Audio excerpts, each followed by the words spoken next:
Hello, আসসালামু আলাইকুম। বর্তমানে নির্মাণাধীন বাড়িগুলোতে ড্যাম বা নোনার সমস্যা যেন সবচেয়ে বড় মাথা ব্যথার কারণ হয়ে দাঁড়িয়েছে। সারা জীবনে সাধারণ বাড়িগুলো খুব দ্রুতই তার সৌন্দর্য হারাচ্ছে ড্যাম বা নোনার সমস্যার কারণে। বাড়ি নির্মাণ সংক্রান্ত বিভিন্ন ফেসবুক গ্রুপগুলোতে এ নিয়ে প্রায় বাড়ির মালিকদের হাহাকার করতে দেখা যায়। যদি এর কারণ বুঝতে চাই যে এই সমস্যাটি কেন হয়ে থাকে, তাহলে সবচেয়ে বড় কারণ আমার কাছে মনে হয় বাড়ি নির্মাণ বিষয়ে আমাদের অসচেতনতা বা ভালোভাবে জেনে বুঝে বাড়ি নির্মাণ না করার ফলে এমনটা হয়ে থাকে। বাড়ি নির্মাণ করার আগে আপনি যদি ভালোভাবে বাড়ি নির্মাণ সম্পর্কে জেনে বুঝে তারপর বাড়ি নির্মাণ করেন, তাহলে আশা করি আপনাকে কখনোই এই সমস্যায় পড়তে হবে না। শুরুতে বিষয়টি শুনতে একটু অবাক মনে হলেও বিস্তারিত বুঝিয়ে বললে আশা করি ঠিকই বিষয়টি বুঝতে পারবেন। তাই চলুন জেনে নেওয়া যাক এই বিষয়ে বিস্তারিত।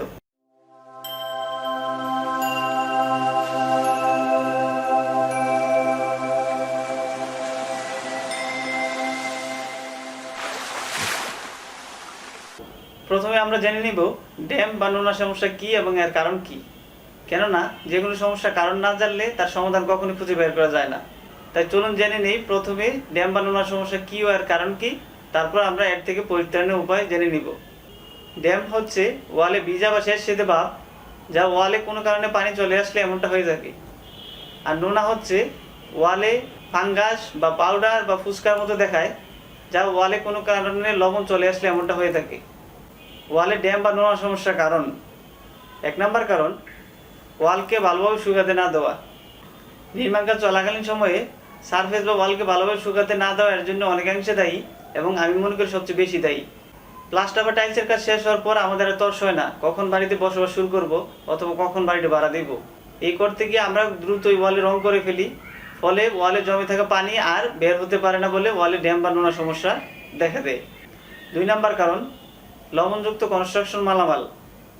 কনস্ট্রাকশন কাজে আমরা যে মালামালগুলো ব্যবহার করে থাকি, সেই মালামালগুলো যদি লবণের উপস্থিতি বেশি থাকে, অর্থাৎ 2.5% বেশি থেকে থাকে, তাহলে আপনার ওয়ালে ড্যাম বা নোনা সমস্যা আসতে পারে।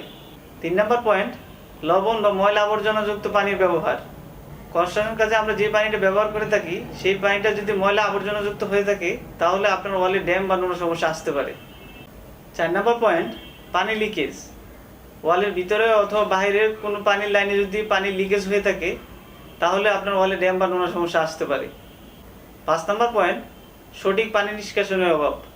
ছাদের উপরে অথবা ওয়ালে পাশ দিয়ে যাওয়া পানির লাইনে যদি নিষ্কাশন ব্যবস্থায় কোনো ত্রুটি থাকে অথবা কোথাও পানি জমে থাকে, তাহলে আপনার ওয়ালে ড্যাম বা নোনা সমস্যা আসতে পারে। 6 নম্বর পয়েন্ট, আপনার ঘরে যদি পর্যাপ্ত আলো বাতাসের অভাব থাকে, অর্থাৎ ঘর যদি সবসময় অন্ধকারাচ্ছন্ন হয়ে থাকে, তাহলে আপনার ওয়ালে ড্যাম বা নোনা সমস্যা আসতে পারে। এবার জেনে নেব ড্যাম বা নোনা সমস্যা থেকে মুক্ত থাকার উপায়। মূলত 2টি উপায়ে আমরা ড্যাম বা নোনা সমস্যা থেকে মুক্ত থাকতে পারি। একটা হচ্ছে প্রতিরোধ, আরেকটা হচ্ছে প্রতিকার। অর্থাৎ প্রতিরোধ হচ্ছে কোনো সমস্যা যেন না হয় তা আগেই ব্যবস্থা করা, আর প্রতিকার হচ্ছে যদি সমস্যাটি হয়ে যায় তাহলে তার সমাধান খুঁজে বের করা। যে কোনো সমস্যারই প্রতিকারের চেয়ে প্রতিরোধে বেশি গুরুত্ব দেওয়া উচিত। কেননা কোনো সমস্যা যদি একবার হয়ে যায়, তাহলে আর তাকে কখনোই পূর্ব অবস্থায় শতভাগ ফিরিয়ে নেওয়া সম্ভব হয় না। তাছাড়া আমাদের দেশে আবহাওয়াতে যেহেতু জলীয় বাষ্পের পরিমাণ বেশি, তাই আগে সতর্ক না হলে ড্যাম বা নোনা থেকে শতভাগ মুক্ত থাকা কখনোই সম্ভব হয়ে উঠবে না। তাহলে চলুন জেনে নেই কিভাবে আমরা ড্যাম বা নোনাকে প্রতিরোধ করতে পারি, তারপর প্রতিকারের বিষয়টা জেনে নিব। 1 নম্বর পয়েন্ট, কনস্ট্রাকশন কাজ চলাকালীন সময় প্লাস্টার বা টাইলসের কাজ শেষ হওয়ার পরে ওয়ালকে শুকানোর জন্য পর্যাপ্ত সময় দিতে হবে। এটা একটা গুরুত্বপূর্ণ পয়েন্ট। প্লাস্টার বা টাইলসের কাজ শেষ হওয়ার পর ন্যূনতম 3 মাস ওয়ালকে খোলা অবস্থায় রেখে দিতে হবে, যেন ওয়ালের ভিতরে জমে থাকা পানি বাষ্পাকারে বাতাসের সাথে উড়ে যেতে পারে। 2 নম্বর পয়েন্ট, কনস্ট্রাকশন কাজে আমরা যে মালামালগুলো যে ব্যবহার করে থাকি, অর্থাৎ ইট বালি পাথর ব্যবহার করার আগে আপনাকে অবশ্যই লবণমুক্ত করে ব্যবহার করতে হবে। তার জন্য সবচেয়ে ভালো উপায় হচ্ছে মালামালগুলো ব্যবহার করার আগে অবশ্যই ন্যূনতম 6 ঘন্টা সাইডে ভিজিয়ে রেখে তারপর ব্যবহার করতে হবে। সেই জন্য সাইডে একটি বড় চৌবাচ্চা তৈরি করে আগের দিন সন্ধ্যায় মালামালগুলো ভিজিয়ে রেখে পরের দিন সকালে যদি আপনি কাজে ব্যবহার করেন, তাহলে মালামালগুলোতে জমে থাকা লবণ ও অন্যান্য কেমিক্যাল পানির সাথে ধুয়ে চলে যাবে। তাহলে আশা করা যায় আপনার ওয়ালে আর কখনোই ড্যাম বা নোনা সমস্যা আসবে না। 3 নম্বর পয়েন্ট, কনস্ট্রাকশন কাজে আমরা যে পানিটা ব্যবহার করে থাকি, সেই পানিটা অবশ্যই পানযোগ্য হতে হবে। অর্থাৎ আপনি যে পানিটা খেতে পারেন সেই পানিটাই ব্যবহার করতে হবে আপনাকে কনস্ট্রাকশন কাজে। তাহলে আশা করা যায় আপনার ওয়ালে আর কখনোই ড্যামের সমস্যা আসবে না। 4 নম্বর পয়েন্ট, ওয়ালের ভিতরে এবং বাইরের পানির লাইনগুলো দক্ষ মিস্ত্রি দিয়ে সঠিক তদারকির মাধ্যমে স্থাপন করতে হবে, যেন লিকেজের সমস্যা না আসে।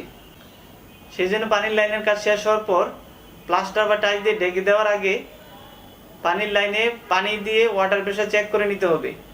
তাহলে পানির লাইনে যদি কোনো লিকেজ থেকে থাকে আপনি সহজেই বুঝে যেতে পারবেন এই পদ্ধতির মাধ্যমে। 5 নম্বর পয়েন্ট, রুমে যেহেতু অন্ধকারাচ্ছন্ন থাকলে ড্যাম বা নোনার সমস্যা আসতে পারে, তাই বাড়ি নির্মাণ করার আগে অবশ্যই ভালো আর্কিটেক্ট ইঞ্জিনিয়ার দিয়ে বাড়ি ডিজাইন করে বাড়ি নির্মাণ করতে হবে, যেন আপনার রুমে পর্যাপ্ত আলো বাতাসের ব্যবস্থা থাকে সবসময়। আর যদি আপনার ওয়ালে ড্যাম বা নোনার সমস্যা চলেই আসে, তাহলে নিম্নোক্ত উপায়ে আপনি একে প্রতিরোধ করতে পারেন। সারফেসের যেসব স্থানে ড্যাম বা নোনার সমস্যা দেখা দিয়েছে সেই সব স্থানে প্লাস্টার এবং রং ভালোভাবে তুলে ফেলতে হবে। তারপর ব্রাশ দিয়ে ভালোভাবে ঘষে পরিষ্কার করে সেই স্থানের গাঁথনির জয়েন্টের মর্টার ন্যূনতম 1/4 ইঞ্চি পুরুত্বে তুলে ফেলতে হবে। অর্থাৎ সেই সব স্থানে যে গাঁথনি আছে সেই গাঁথনির 2 ইঞ্চের জয়েন্টে যে মর্টার বা মশলা আছে সেই মশলাটি ভালোভাবে 1/4 ইঞ্চি পুরুত্বে তুলে ফেলতে হবে। তারপর সেই জয়েন্টে সিমেন্টের গ্রাউট দিয়ে ভালোভাবে ফ্লাশ পয়েন্টিং করতে হবে। অর্থাৎ 2টি ইটের জয়েন্টে সিমেন্টের গ্রাউট দিয়ে ভালোভাবে ভিজিয়ে দিতে হবে। ফ্লাশ পয়েন্টিং করার একদিন পর সিমেন্টের গ্রাউট দিয়ে সেই স্থানটি ভালোভাবে ভিজিয়ে প্লাস্টার করতে হবে। এই পুরো প্রক্রিয়া আপনি চাইলে বাজার থেকে কোনো ড্যাম ট্রিটমেন্ট ব্যবহার করতে পারেন, তবে আমি কোনো কোম্পানির নাম বলছি না, যেহেতু কোম্পানি প্রচার হয়ে যাবে। তাই আপনি নিজে বাজার থেকে খুঁজে কোনো ড্যাম ট্রিটমেন্ট এই প্রক্রিয়ার সাথে ব্যবহার করতে পারেন। তারপর সেই প্লাস্টারকে ন্যূনতম 3 মাস ওয়ালকে খোলা অবস্থায় রেখে দিতে হবে, কোনো রং করা যাবে না। তাহলে আশা করা যায় আপনার সেই স্থানে আর কখনোই ড্যাম বা নোনা সমস্যা আসবে না। তাহলে আজ এই পর্যন্তই। পরবর্তীতে অন্য কোনো গুরুত্বপূর্ণ টপিকস নিয়ে আপনাদের সাথে অবশ্যই দেখা হবে। সেই পর্যন্ত ভালো থাকবেন সবাই। খোদা হাফেজ। আসসালামু আলাইকুম।